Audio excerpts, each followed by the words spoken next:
Well, good morning. I guess we'll go ahead and get started here. Hope you guys are able to enjoy some beautiful weather that we've been having. I'm really looking forward to our week off next week. Anybody got any big plans for spring break next week?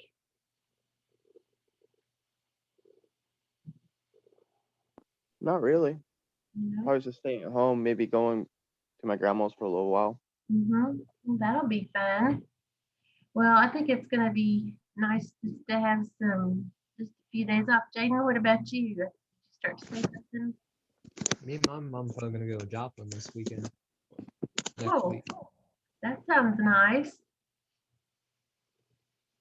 Well, wherever you're going or whatever you're doing, be safe out there and enjoy a little time off. I think we all are ready to be able to get out and do a few things. So hopefully the weather will be pretty and we can do that. Okay. Now, how's everybody doing on finding a job for your OJT? Anybody having trouble? No, I just applied for Walmart, I think 2 days ago. Uh-huh. I haven't got anything yet, but once they talk to me, I can talk to them about it. Okay. Good. Well, you've got the ball rolling then, Anthony. So that's good. That's the first step. Okay. Jaden, how about you, honey? I applied for High Winds Casino, but I hear that they usually take a while to get back to them, so I'm not sure if I should start looking for Okay. All right. other ones Um, or what, honey? I'm not sure if I should apply for some other job as well or Well, I just would encourage you to do that because you don't want to have all your eggs in one basket. So all right. I would encourage you to apply at some other places. And honestly, this your internship, guys, is only for 100 hours, and that'll go really fast. And so Mhm. if you get a job and you don't love it, you can always give your notice and then quit and find All something right. else. Okay, so it's not like you're stuck with it forever. But the other side of that coin is a lot of times students will uh, find a job through this program and really like it and like having the extra money and want to end up keeping it. So even if you go past that 100 hours, you can still keep going, can still keep working, but you only have to work 100 hours to satisfy the credit for your OJT. Okay, so Okay. but if you're having trouble, let me know and I'll help you try to find a job. And most of you guys are going to be eligible to do that right after spring break. And so unless you've missed a lot of days, because you get to make up those days, but if you're good on your absences, which I think you guys are, then you should be able just to go right out and do that. And also, um, you know that you can do that instead of coming here. And so if the time that you work is a problem, then during that block of time that you would be here at NT, you could be excused. And so you don't have to come here if you're doing OJT. So just be thinking about that. Okay. Questions, anybody? No. No, Okay, so before it actually starts, there's quite a bit of paperwork, and Mrs. Gatewood has a packet that she'll need to give you. And if you're a high school student, the folks at home will have to sign off on it, and your employer will have to sign off on it, and then I sign off on it too. And we just want to make sure that it is a good and safe experience for you, and that we are communicating with your employer so that they are showing you things that we want you to know, and that they're okay with you, the fact that you're a student and that you're in training and learning.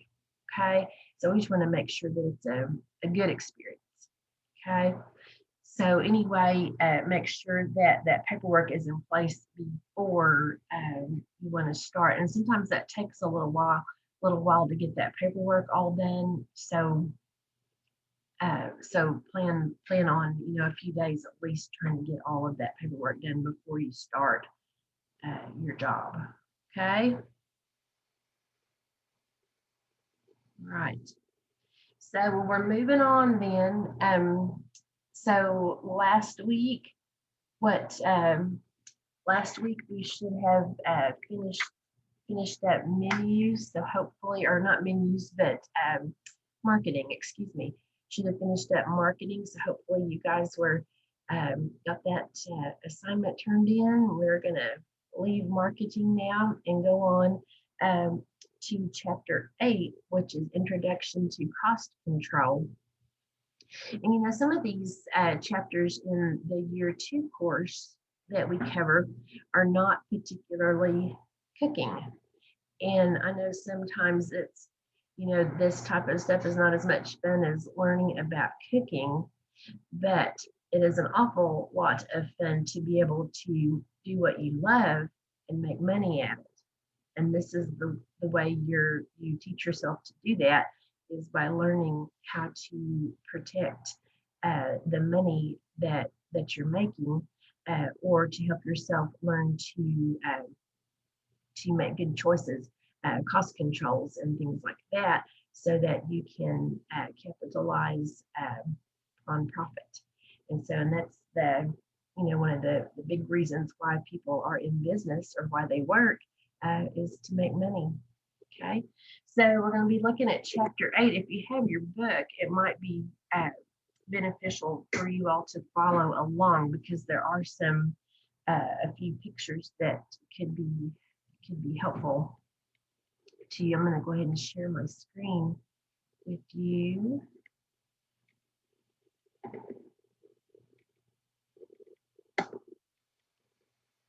All right, here we go. So this is chapter 8 again in your book. If you want to follow along, you can. And there are several chapters like this, and we're just going to keep chipping away at them. But again, this cost control, this is very, very important information, because controlling those costs, if we spend more than we make, we don't have any money to show for our hard work. Okay, so here we go with chapter 8. Okay, so basic survival principle here is make more money than you spend. Okay, and so that is how you make a profit. Okay, and if you think about it, every single thing that happens in a business costs money. So turning the light on, because you have to pay for electricity, right? Or washing the dishes, because you have to pay for water and for soap and for the person that's standing there washing the dishes. And so again, it's expensive to own and run a business. Well, do you think it's possible, guys, that a business, a restaurant, for instance, that is really busy, do you think they could be learning money or be losing money? Yes. What do you think, Anthony? What do you think are some circumstances where a really popular restaurant might not be making money? Sometimes they can probably just not be selling the food at the right price. They're spending more money on the food and selling it for less. Mm-hmm. Okay. Yeah, that's really good. So they're not charging enough money for their food.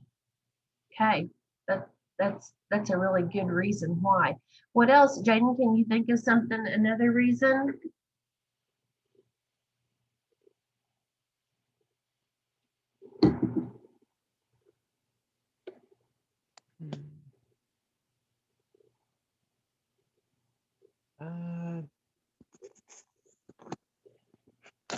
It might. Let me think. It might be paying a bit too much on attractions and like things that bring people in. Okay, okay. So spending too much on advertising. Yeah. Okay, okay. Yes, yes, they could. Could be, what about having too many employees on hand? You think they Yeah, that's one of the ones I was. could have too many employees? Okay. So there's a real balance in that. Okay. So and really a good manager is going to be able to look at their numbers. And we'll talk about how we look at numbers, because almost always those numbers, once we start adding things up and subtracting things, will almost always give us a really good visual on what we're doing well and what we need to work on. Okay, so it's not just about money that we spend on something. Okay, it's also things like unproductive employees, somebody that you're paying to do a job that's not doing a job, and so you're having to pay somebody else to do that same job. Okay, sometimes it is that we're making too many mistakes and we're having to throw too much food away. And so some of that has to do with training, and some of it has to do with supervision. So we'll talk about that. So what do you think the difference is between sales and profit? Does that sound like the same thing, guys?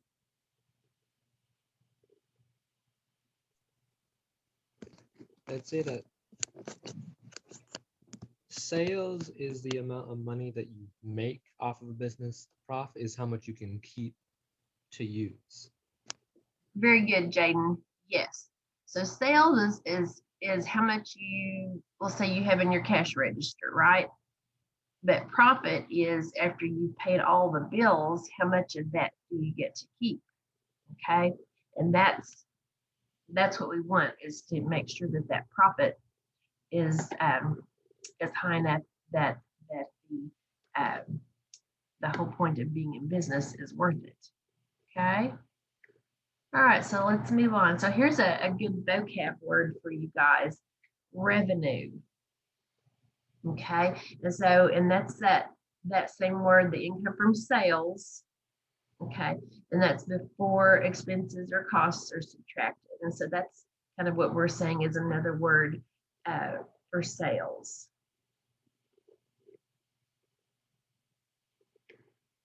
Okay.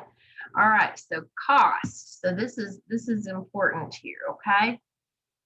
And this is what it costs us to what we're paying out for the supplies and paying people and everything it costs us to be able to get that hamburger on the plate. Okay, that's cost. So it's not just about the price of hamburger meat. There's a lot more expense involved than just buying the hamburger and the bun and the pickles and all of that. We've got to talk about electricity, and we've got to talk about employees, and we've got to talk about food loss, and we've got to talk about freight charges, and there's lots of things that go in to the cost of getting a hamburger on the plate. And the big thing is, if the cost is too high, then the business is going to be losing money.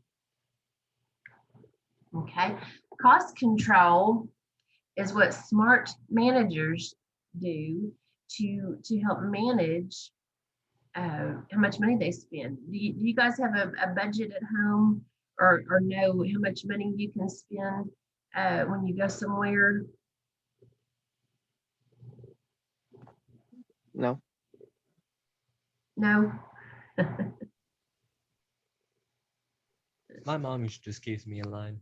Keeps you in line. Okay. Well, if you know when you leave for school and you have $10 in your pocket and somebody says, hey, Jaden, let's go to McDonald's after, you have $10 you can spend, right? Yep. Yep. And so that's kind of like having a budget, because that's how much money you have. And, cost control is thinking, if I only spent $8, I could save $2, and then maybe I could do something else with that later. Okay. So, but cost control, we're trying to manage how much we're spending on products and on services and on people and all of those things, so that we can realize a profit. Okay. And so managing those costs, here are the big four whenever we talk about cost categories for a restaurant. Okay.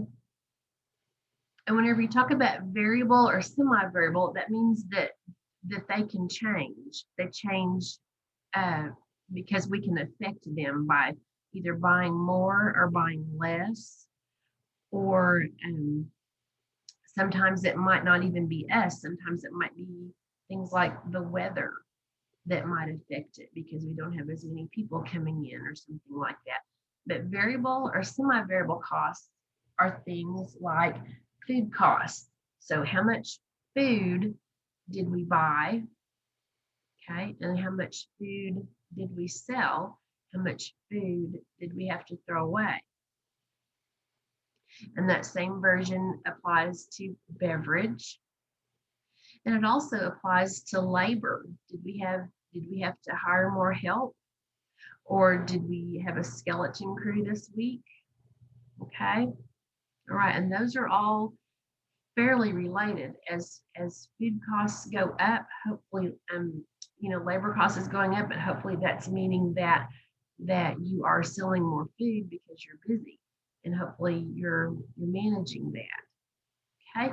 But all those, they're all related to sales and can change based on sales. And so, like what we're seeing right now with the coronavirus is that people are not eating out as much as they were. And so, our sales are down, which means that, we need less employees and we need less food. And so we have to be careful that we're managing all of that. Okay. The non-controllable or fixed costs are going to be things like rent. We know that we're going to pay the same amount every month. And within reason, our utilities are going to be fairly the same. Okay. So, and they don't change based on sales or anything like that. They're a fixed amount and they're the same each time. So does that make sense, those categories of cost, guys? Yes. Okay. So those are the big four. And so we'll probably revisit those. Okay. So the way these controllable costs that we were talking about earlier, food costs, for instance, you guys have heard us talk about standardized recipes before, way back in year one. Do you guys remember standardized recipes?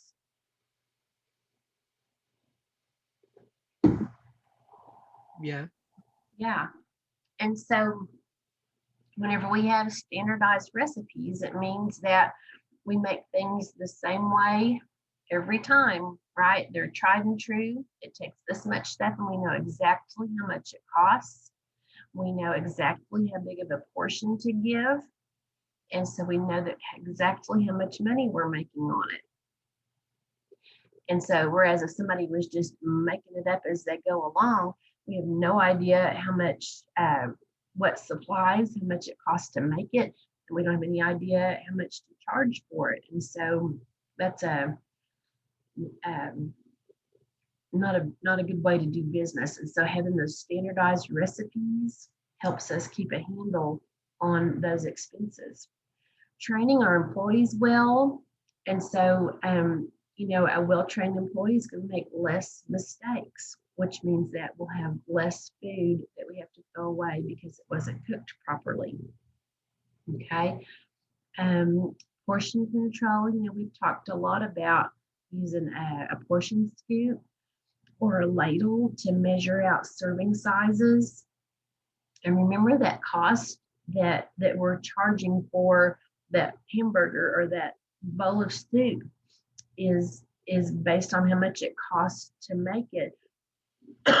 Excuse me, and we've divided that up and we know exactly how much it costs to serve it. And so we know how much money we're going to make on each one, provided that our employees give out the appropriate size serving.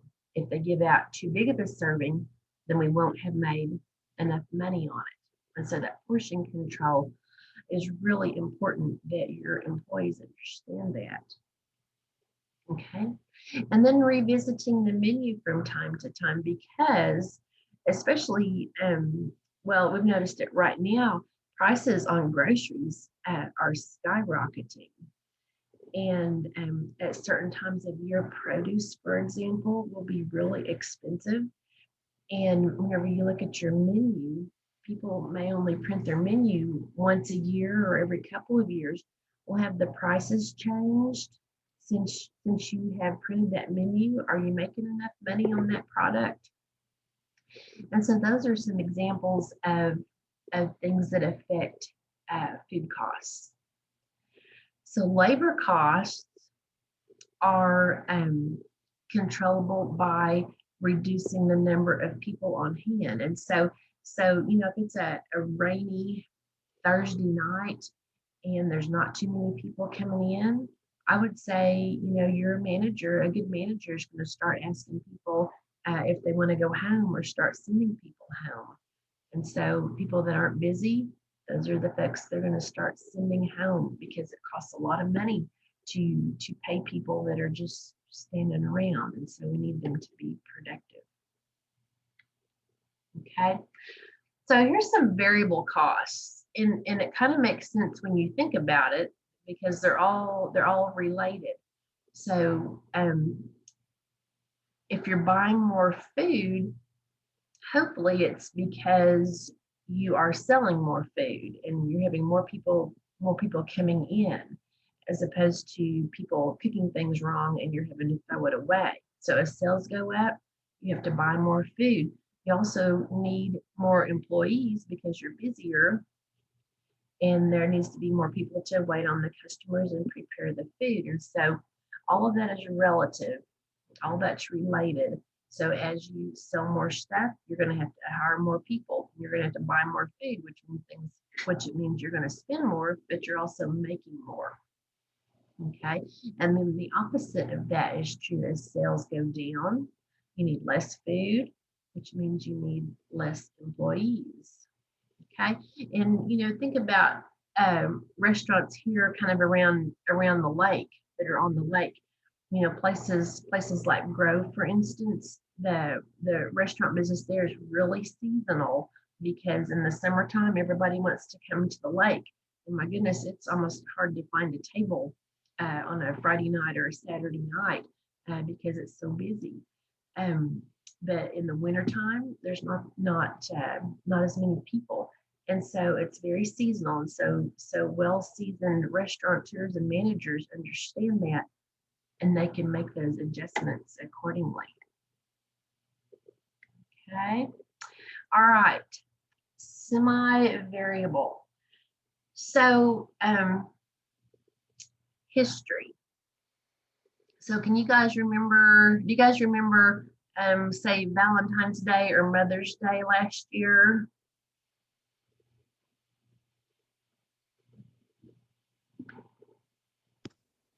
Not really. Not really. Mm-hmm. So, Anthony, do you? No. No. Okay. Well, and that's pretty typical too. So, unless you're a business owner and a good note taker, that's what happens. You don't really remember. Smart business owners are going to take note about what they did. Okay, your biggest in the restaurant business, some of your biggest days are going to be Valentine's Day and Mother's Day, because everybody wants to take their sweetheart out to eat and everybody wants to take mama out for Mother's Day. Okay, so those 2 days are really big in the restaurant business. And hopefully you're going to be really, really busy unless there's a global pandemic or unless we have, I don't know, 20 inches of snow. So there are those years, okay?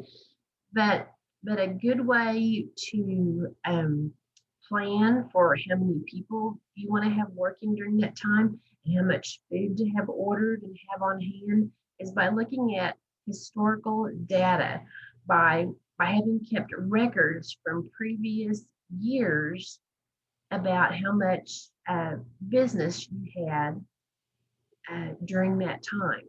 Okay, and that is smart management. Okay, so some things to consider. The weather, the weather might not always be bad. In fact, it may be beautiful, and we're not going to always have a global pandemic. Okay, and so odd years like that, maybe kind of throw those out and look at years where things are pretty normal. Okay, but those are ways that you can kind of plan on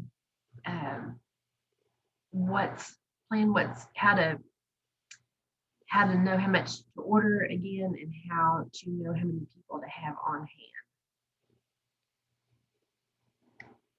Okay, your fixed costs, we kind of talked about this. Those are things that are going to be the same no matter how much you sell.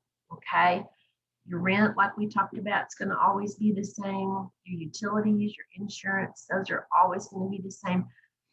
Are there any ways, guys, can you think of any ways to control non-controllable costs? Don't keep the lights on when you don't need it. Try to save water. Yeah, very good. So there are some ways that for your utilities, that's really good, Anthony. Not using electricity if you don't need it, turning the lights off, good. Maybe on your insurance, maybe shopping around and trying to find a good deal. But most of those there's not going to be too many ways that you're going to be able to affect those too much. They are pretty well fixed. Okay. All right.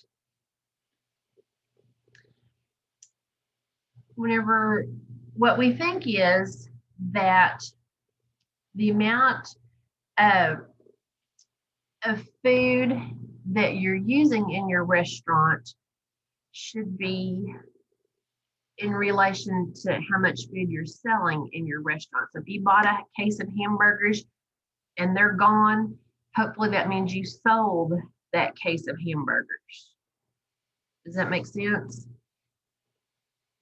But some things that could have happened to that case of hamburgers is that maybe that case of 50 hamburgers, of that case of 50, maybe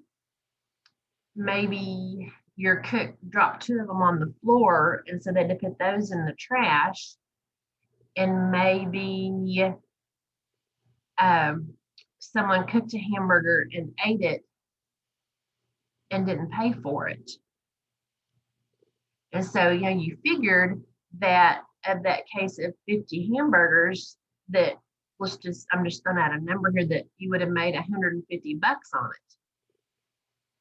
And in a perfect world, you would have, but that's not figuring in that we may burn some, we may drop some on the floor, somebody might send one back because it's not cooked properly, somebody might help themselves. Does that kind of make sense?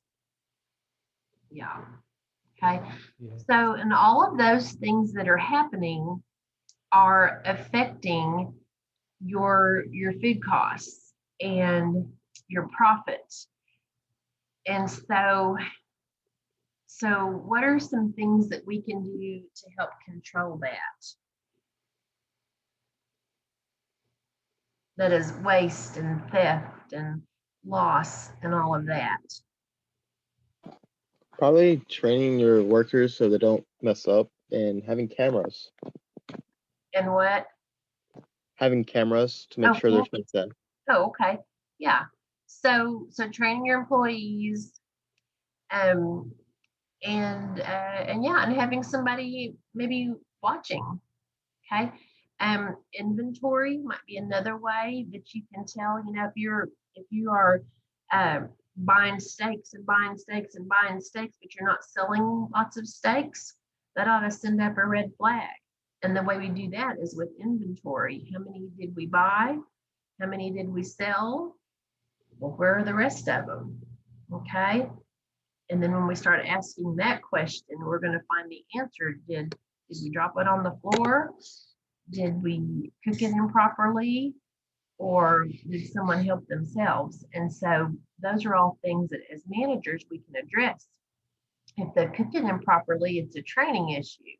If they've dropped it on the floor, it may be that somebody's doing too much goofing off. If it's theft, if somebody is taking it, we need to know that too, because that person needs to not be working for us, right? And so, but that inventory, a lot of that is going to help us keep a handle on what's going on. Okay. All right. So here's a question I want you guys to think about. So what is the relationship between controlling cost and maintaining quality?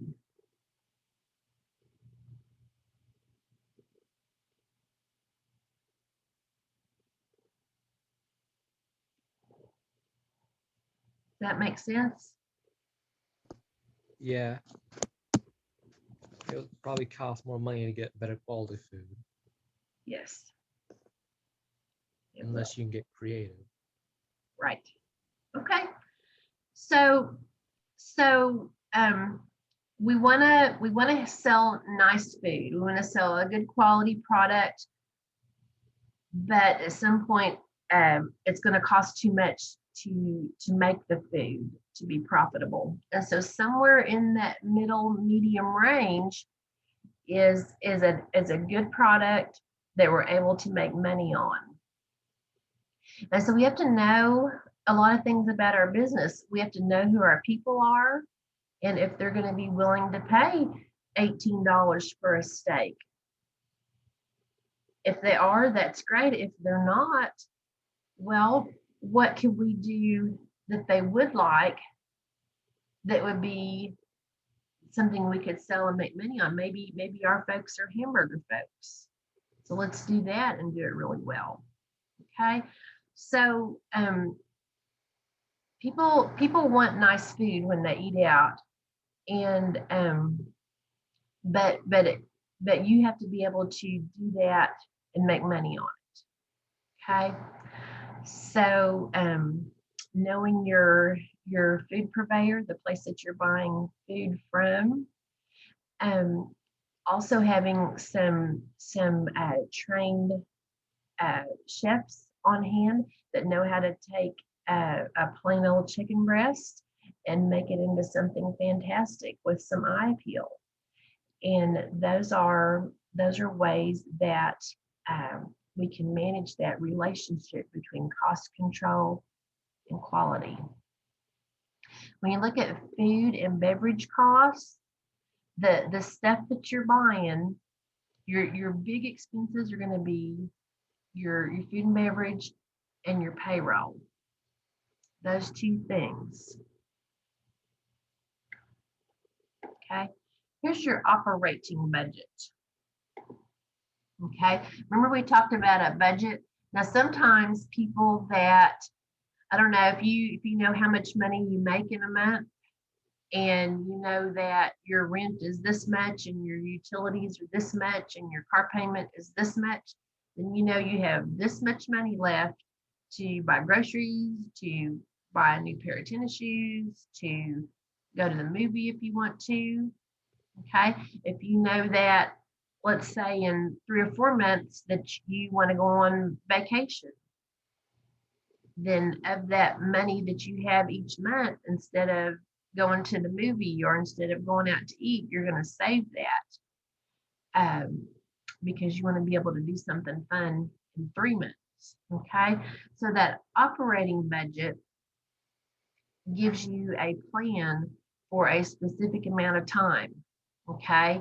And we know that over time, we're able to develop historical data that can give us ideas about what our sales are going to be for the, say, the month of March. And it's also going to be able to give us information about how much we spent during the month of March. And so it will give us estimated profit and losses, whether we know we're going to make money this month or if we're going to lose money this month. And sometimes restaurants lose money, but then they'll make it up, 2 or 3 times over in February, Valentine's Day, or May, Mother's Day. And sometimes it's okay. It kind of, as they say, all comes out in the wash at the end of the year, so to speak. And so sometimes it's okay, but being able to budget that and plan for it is going to be really important. Okay, your operating budget, okay, that is where you understand how much it costs to run your business, okay, how much food you're going to need to buy, and how much it costs to pay your people. Okay, you're also going to need to know where you want to be, how to reach those goals. So if you want to make an extra $1,000 this month, what things are you going to have to either cut out or boost up in order to be able to do that? Okay. And with this budget, you can put things side by side. At the end of the month, you can look at this time last year and this time this year and see if you're making any progress. Okay. Forecast, again, is we're looking ahead to see what could possibly happen. Okay. And so menu planning, if you are, right now it is March, it's going to be May pretty soon. A lot of smart restaurateurs are already planning the Mother's Day buffet. And they're looking back on last year, what we did and what our theme was, what kind of food we had, how many people came, how many employees we had working, how much money we made, all of those things. And we're forecasting that so that this year on Mother's Day, we'll be ready to go and have made some good purchasing decisions. We've made some good employment decisions. Okay, so that's what we're using that for. Okay, so average sales per customer.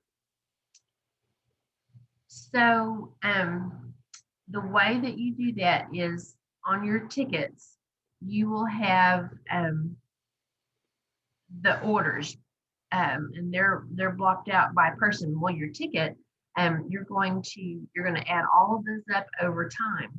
Well, by order how many people came in. So you're going to be able to do some simple math, just some division, and you're going to know the average of how much money each person spent that came in to see you. Okay, so if every person that came in, let's say they spent, I don't know, $8. Okay, over the course of a year, that $8 turns into, I don't know, let's say $100,000. But what if you could get that person that spends $8 to spend $10? Then what happens? what does that $100,000 become then at the end of the year? It'll go up. Exactly. And it may just be a matter of training your employees to say, we have pie. Would you like to have a slice of pie? Here's the kind of pie we have. It's called suggestive selling. Okay. And so that may be the way you get that number up. But people that have to find that number, sometimes you may have a lot of restaurants have what we call a point of sale system, and whenever you enter in the customer's order into the computer, it sends it back to the kitchen, back to the line, and so they know what to prepare. And then it comes up, and then it prints out the ticket for the customer to pay from. Well, all of that computer information is also kept as sales history, and it's recording time, and it's recording lots of different details that can help you in the future. You know, what time of day is your biggest sale? The reason why that might be important is because if you have large sales, it also means you have large volume, which means you need more employees during that time. Okay, so you can track a lot of things with that point of sale system. Okay, so sales history, there's also production sheets. So some restaurants are keeping track of things that are going to be for sale on a given day. And so how much of this did we make? How much of this did we sell?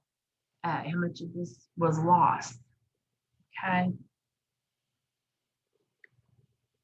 All right. Moving averages.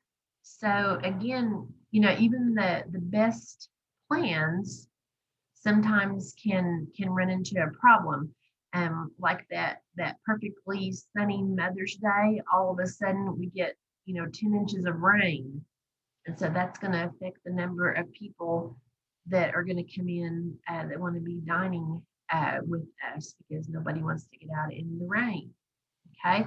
What if all of a sudden the highway department decides to resurface the highway right in front of the exit that people have to take to come to your restaurant? What then? Okay, so that makes a problem too. All right, profit and loss statements. Okay, that is actually on, you've got a picture of that in your book on page 207.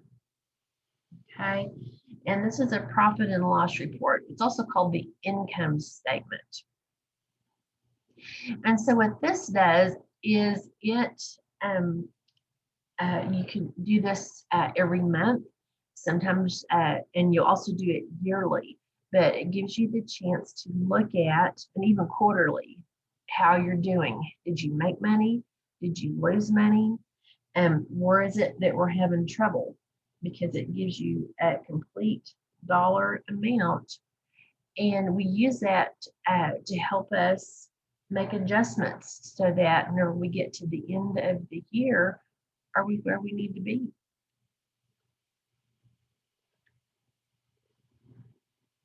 Okay, right. So down at the bottom, for instance, net earnings or loss, that's the number right there. Okay.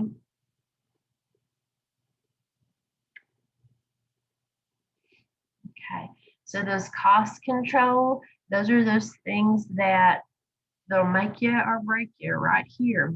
Cost control tools. Remember we talked about those standardized recipes, and that the price on the menu is based on how much it costs to make that particular recipe. And we've figured in all of that, but we have figured that price on a set portion size. And so that portioning equipment is really important, making sure that our people understand that, making sure they're using scales or ladles or scoops. And looking at time clocks. Are we paying overtime? Because we don't want to do that. Is there somebody else that we can call in that hasn't already worked their 40 hours, because paying somebody time and a half for double time is expensive. Okay, and we don't like that. Okay, on our well-trained employees, do they understand what things are important? Are they fooling around and losing too much food or making mistakes?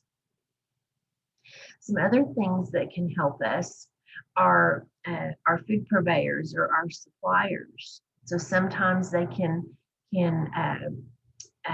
we can save money by buying volume, or buying from one company that'll give us a discount. Sometimes they will give us advantages for paying you get a 2% discount if you pay it within 10 days, as opposed to waiting for 30 days to pay it. And so there are some ways that over time that we can save money. Okay. But having a staff member that understands the relationship between food, employees, and money is going to be really valuable. Okay. Understanding things that are going to help you, understanding things that are people going to use it? Is it just going to be just another expense or just another gadget? Or is this something that can really help you get a handle on expenses? So thinking about technology, if you're thinking about, let's say, buying a point of sale system, is it going to make the guest happier? Well, it might. It could give them a detailed printout of what they ordered. So, I mean, a receipt. So maybe, will it increase revenue?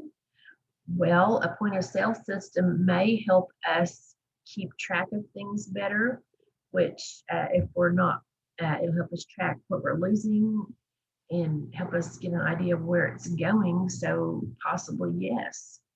And so looking at things from a pro and con point of view, maybe will help us make some good decisions for our business. Okay. All right. So, well, that is your chapter 8. And when you get on Moodle, you will be under hospitality business management. And you will find intro to cost control there. And there are a few vocabulary words on there, and there are a few questions. And so that's what you'll do for this week. And remember, next week we won't be having school. And so we get the week off next week. And so we'll start back, we'll be back here that week of the 22nd. And so I hope everybody has a fantastic spring break, enjoys the week off. And anyway, you guys have any questions or anything you want to talk about before we sign off here? So we have school Thursday and Friday this week? This week, yes, we'll have school Thursday and Friday this week, but then we will not next week. Okay. I was just curious because I don't have school on Friday, so. Oh, yeah, we have school both days. Okay. All right, then. Well, thanks for joining me today, and we will see you soon.